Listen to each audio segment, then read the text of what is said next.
हाँ जी सर, हमारे पास सवाल में ये कहा गया है कि एक आपके पास स्फीयर है जिसका कि मास m1 है और रेडियस r है, उसको हम लोगों ने बेसिकली इवन स्पीड दिया हुआ है राइट डायरेक्शन में। और हमारे पास एक और स्फीयर है जिसका कि मास m2 है और रेडियस r है और उसको हम लोगों ने u2 स्पीड दिया हुआ है लेफ्ट डायरेक्शन में, और दोनों के सेंटर के बीच का डिस्टेंस है हमारे पास r। तो साइन थीटा बराबर है हमारे पास r/2r। ठीक है, ऑब्लिक कोलिजन से, ऑब्लिक कोलिजन ये इसलिए है क्योंकि जो लाइन ऑफ द मोशन है वो बेसिकली कॉमन नॉर्मल के लॉन्ग नहीं है। ऑब्लिक कोलिजन ये इसलिए है क्योंकि जो लाइन ऑफ द मोशन है वो बेसिकली कॉमन नॉर्मल के लॉन्ग नहीं है। ऑब्लिक कोलिजन इसलिए है क्योंकि जो लाइन ऑफ द मोशन है वो बेसिकली कॉमन नॉर्मल के लॉन्ग नहीं है। यहाँ पर लाइन ऑफ मोशन और कॉमन नॉर्मल के बीच का एंगल है आपके पास थीटा। यहाँ पर लाइन ऑफ मोशन और कॉमन नॉर्मल के बीच का एंगल है आपके पास थीटा, जहाँ की साइन थीटा बराबर है आपके पास r/2r। यहाँ की साइन थीटा बराबर है आपके पास r/2r। इजी, आई गेस आपको ये चीज़ बहुत अच्छे से समझ में आ गया होगा सवाल। ठीक है, हाँ जी सर। अब अगर आप ध्यान दीजिएगा ना सर, तो E का इक्वेशन हम लोग लिखते हैं कॉमन नॉर्मल के अलोंग लिखते हैं तो वेलोसिटी ऑफ द सेपरेशन, और बाय लिखते हैं वेलोसिटी ऑफ द अप्रोच। हम लोग बेसिकली E का इक्वेशन हम लोग लिखते हैं कॉमन नॉर्मल के अलोंग हम लोग लिखते हैं वेलोसिटी ऑफ द सेपरेशन, और by velocity of the approach. हम लोग बेसिकली E का इक्वेशन हम लोग लिखते हैं कॉमन नॉर्मल के अलोंग लिखते हैं वेलोसिटी ऑफ द सेपरेशन, और बाय लिखते हैं तो वेलोसिटी ऑफ द अप्रोच। तो E इक्वल टू हमारे पास आ जाएगा v2 माइनस v1 और बाय E1 इंटू कॉस थीटा और plus U2 into cos theta, right. हमारे पास आ जाएगा E इक्वल टू आ जाएगा v2 माइनस v1 और बाय आ जाएगा E1 इंटू कॉस थीटा और प्लस आ जाएगा U2 into cos theta, right. हमारे पास आ जाएगा E इक्वल टू आ जाएगा तो v2 माइनस v1 और बाय आ जाएगा E1 इंटू कॉस थीटा और प्लस आ जाएगा U2 इंटू कॉस थीटा। या मतलब कि आई गेस आपको ये चीज़ बहुत अच्छे से समझ में आ गया होगा कि ई का इक्वेशन हम लोग लिखते हैं कॉमन नॉर्मल के अलोंग लिखते हैं, और बेसिकली लिखते क्या है तो वेलोसिटी ऑफ द सेपरेशन और by velocity of the approach, right sir. Easy जी सर। अगर आप m1 और m2 इन दोनों को अगर आप एक सिस्टम मानिएगा तो पूरे सिस्टम पर कॉमन नॉर्मल के अलोंग कोई भी एक्सटर्नल इंपल्सिव फोर्स नहीं है। मतलब कि m1 और m2 के सिस्टम पर कॉमन नॉर्मल के अलोंग कोई भी एक्सटर्नल इंपल्सिव फोर्स नहीं है। मतलब कि m1 और m2 के सिस्टम पर कॉमन नॉर्मल के अलोंग कोई भी एक्सटर्नल इंपल्सिव फोर्स नहीं है। मतलब कि m1 और m2 के सिस्टम पर कॉमन नॉर्मल के अलोंग कोई भी एक्सटर्नल इंपल्सिव फोर्स नहीं है।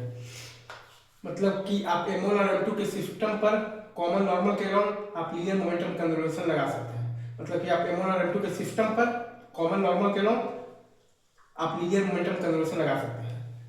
मतलब कि आप m1 और m2 के सिस्टम पर कॉमन नॉर्मल के अलोंग आप लीनियर मोमेंटम कंजर्वेशन लगा सकते हैं। इजी, आई गेस आपको ये चीज़ बहुत अच्छे से समझ में आया होगा। ठीक है सर, हाँ जी सर। तो वही काम हमने यहाँ पर किया है। तो हमारे पास आया है basically m1 into E1 into cos theta minus m2 into U2 into cos theta और बराबर है हमारे पास m1 इंटू v1 और प्लस है हमारे पास m2 इंटू v2। तो वही काम हमने यहाँ पर किया है। तो हमारे पास आया है basically m1 into E1 into cos theta minus m2 into U2 into cos theta और बराबर है हमारे पास m1 इंटू v1 और प्लस है हमारे पास m2 इंटू v2। तो वही काम हम लोगों ने किया है। तो हमारे पास आया है m1 into E1 into cos theta और minus m2 into U2 into cos theta और बराबर है हमारे पास m1 इंटू v1 प्लस है हमारे पास m2 इंटू v2।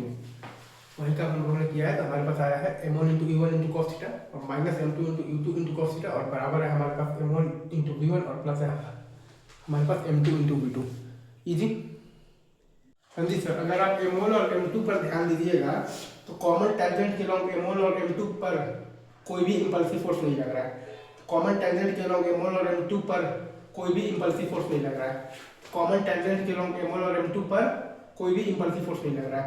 मतलब कि कॉमन टेंजेंट के अलोंग m1 और m2 का लीनियर मोमेंटम कंजर्व रहेगा। मतलब कि कॉमन टेंजेंट के अलोंग m1 और m2 का लीनियर मोमेंटम कंजर्व रहेगा। मतलब कि कॉमन टेंजेंट के अलोंग m1 और m2 का लीनियर मोमेंटम कंजर्व रहेगा। मतलब कि कॉमन टेंजेंट के अलोंग m1 और m2 का लीनियर मोमेंटम कंजर्व रहेगा। मतलब कि कॉमन टेंजेंट के अलोंग m1 और m2 का वेलोसिटी कंजर्व रहेगा। मतलब कि कॉमन टेंजेंट के अलोंग m1 और m2 का वेलोसिटी कंजर्व रहेगा। मतलब कि कॉमन टेंजेंट के अलोंग m1 और m2 का वेलोसिटी कंजर्व रहेगा, right sir. Is it true? आगे बढ़े और वो आप देखिएगा तो है भी सही। अगर आप m1 का देखिएगा तो पहले था आपके पास E1 इंटू साइन थीटा और अब भी है आपके पास E1 इंटू साइन थीटा। और अगर आप m2 का देखिएगा तो पहले था आपके पास U2 इंटू साइन थीटा और अब भी है आपके पास U2 इंटू साइन थीटा। अगर आप M1 का देखिएगा तो पहले था आपके पास E1 इंटू साइन थीटा और अभी है आपके पास E1 इंटू साइन थीटा।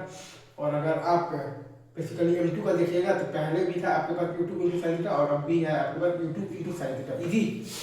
अच्छा, अब अगर आपसे कोई बोल दे कि आप बताइए कि M1 का फाइनल स्पीड क्या है, तो वो आ जाएगा आपके पास under root of the E1 square sine square theta और प्लस आ जाएगा V1 स्क्वायर।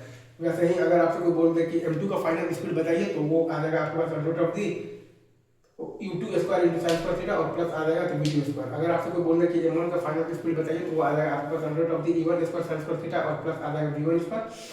वैसे ही अगर आपसे कोई बोल दे कि आप M2 का फाइनल स्पीड बताइए, वो आ जाएगा आपके पास under root of the U2 square into sine square theta और प्लस आ जाएगा V2 square. Easy. I guess आपको ये पूरा सवाल का कंसेप्चुअल क्लैरिटी आ गया होगा। ठीक है।